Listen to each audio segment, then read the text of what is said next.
জাতীয় শিক্ষানীতি ২০২০ অনুযায়ী প্রতিটি রাজ্য এবং কেন্দ্রশাসিত অঞ্চলের স্কুল পড়ুয়াদের ৩টি করে ভাষা শেখা বাধ্যতামূলক।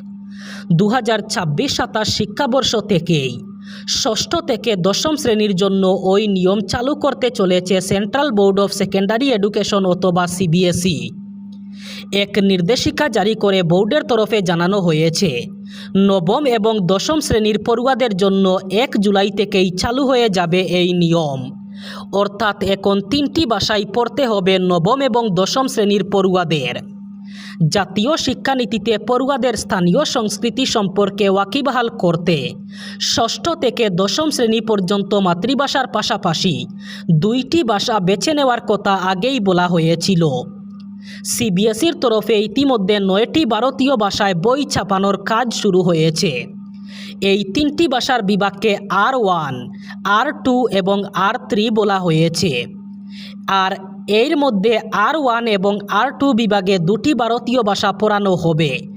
R3 বিভাগে কোনো বিদেশি ভাষা পড়ার সুযোগ মিলবে। উত্তর আসামে ভয়ঙ্কর বন্যা পরিস্থিতি। লখিমপুর জেলা প্রশাসন ইতিমধ্যে জারি করেছে বিশেষ হেল্পলাইন নাম্বার। লাগাতার নদীর জল বাড়ছে। নিপকো জলবিদ্যুৎ প্রকল্প 2টি গেট খুলে জল ছেড়ে দিয়েছে।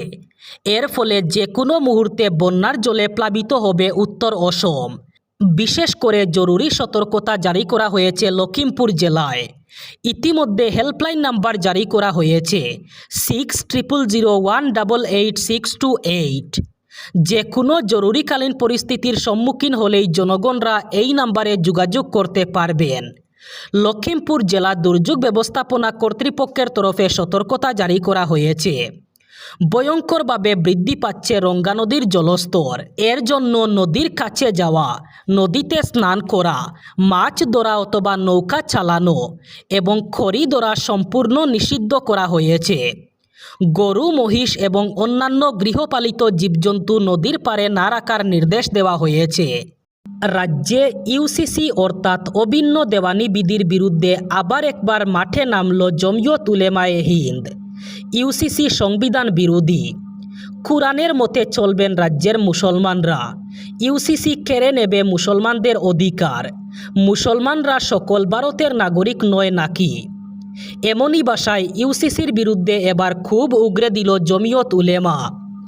তাদের মন্তব্য, ইসলাম ধর্মের বিরুদ্ধে একটি ষড়যন্ত্র করছে সরকার।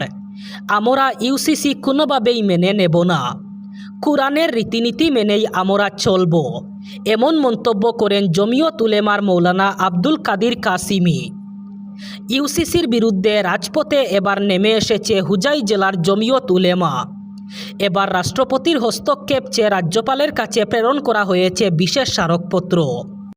অরুণাচল প্রদেশে অব্যাহত ভারী বৃষ্টিপাত এবং বন্যা সদৃশ পরিস্থিতির ফলে উদ্বেগজনক অবস্থা সৃষ্টি হয়েছে। এই পরিস্থিতির প্রভাব পড়তে পারে অসমে।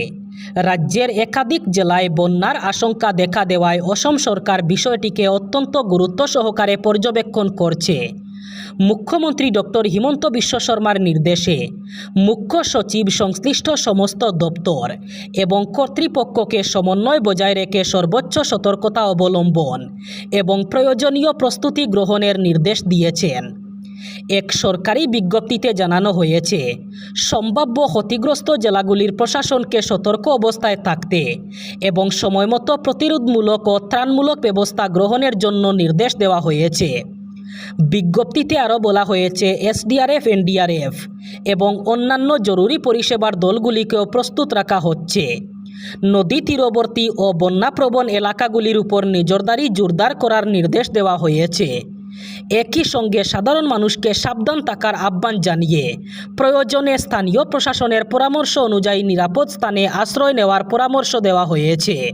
অসমের মুখ্যমন্ত্রী হিমন্ত বিশ্ব শর্মার বিরুদ্ধে আবার একবার তীব্র আক্রমণ শানালেন All India United Democratic Front অথবা এআইইউডিএফ প্রধান বদরুদ্দিন আজমল। তার অভিযোগ, মুখ্যমন্ত্রীর লাগাতার বিভেদমূলক বক্তব্য এবং নীতিগুলোর কারণে রাজ্যের মুসলমান সম্প্রদায়ের মধ্যে একটি চরম ভয় এবং নিরাপত্তাহীনতার পরিবেশ তৈরি হয়েছে। আজমল দাবি করেন, বর্তমান রাজনৈতিক পরিস্থিতির কারণে সংখ্যালঘু সম্প্রদায়ের মনে তীব্র নিরাপত্তাহীনতা তৈরি হয়েছে। তারা রাজ্যের শান্তি এবং উন্নয়নের পক্ষেই রয়েছেন। রাজনৈতিক উত্তেজনা থাকা সত্ত্বেও মুসলিম সমাজ সামাজিক সম্প্রীতি বজায় রাখতে সম্পূর্ণ প্রতিশ্রুতিবদ্ধ। এদিকে আগামী ডিজিটাল জনগণনার প্রসঙ্গে অসমের মুসলিমদের একটি বিশেষ বার্তা দিলেন বদরুদ্দিন আজমল। তিনি রাজ্যের মুসলিম সম্প্রদায়কে আহ্বান জানিয়ে বলেন, তারা যেন জনগণনার ফর্মে নিজেদের মাতৃভাষা হিসাবে অসমিয়া উল্লেখ করেন। তার মতে এটি অসমিয়া সংস্কৃতির সঙ্গে মুসলিম সমাজের মেলবন্ধনকে আরও দৃঢ়ভাবে প্রতিফলিত করবে। আগামী 9 জুলাই জন্মভিটে মাসাদে সম্পন্ন হবে ইরানের সর্বোচ্চ ধর্মীয় নেতা আয়াতুল্লাহ আলী খামেনেইয়ের শেষকৃত্য। সেই অনুষ্ঠানে যোগ দিতে প্রধানমন্ত্রী নরেন্দ্র মোদীকে আমন্ত্রণ জানিয়েছেন ইরানের প্রেসিডেন্ট মাসুদ পেজেশকিয়ান। একটি সূত্র মারফত এই খবর মিলেছে। গত 28 ফেব্রুয়ারি তেহরানে আমেরিকা এবং ইসরায়েলের যৌথ হামলায় মৃত্যু হয়েছিল ইরানের সর্বোচ্চ নেতার। ইসলামিক রীতি অনুসারে মৃত্যুর পরই কিংবা 1-2 দিনের মধ্যে দেহ কবর দিতে হয়, কিন্তু যুদ্ধ পরিস্থিতিতে এই নিয়মে অদলবদল করা যায়। প্রশাসন সূত্রে খবর, প্রায় 4 মাস পরে আগামী 4 জুলাই শুরু হচ্ছে খামেনেইয়ের শেষকৃত্যের প্রক্রিয়া।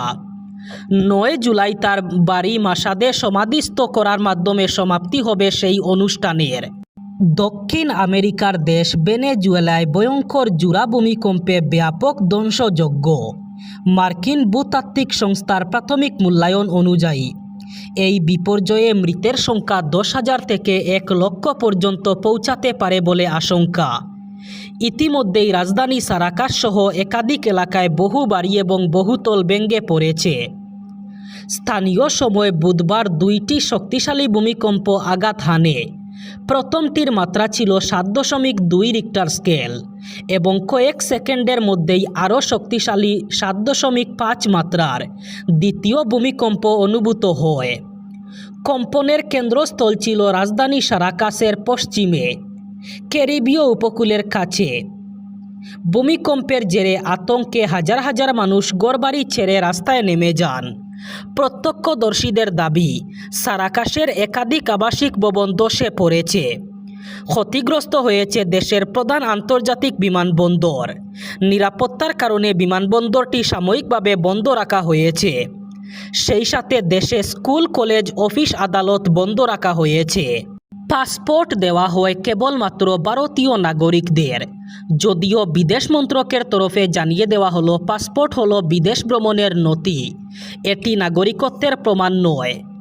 গত 24 জুন ছিল 14তম পাসপোর্ট দিবস। সেই দিনই বিদেশ মন্ত্রকের চাঞ্চল্যকর মন্তব্যে ব্যাপক বিতর্ক দানা বাঁধল।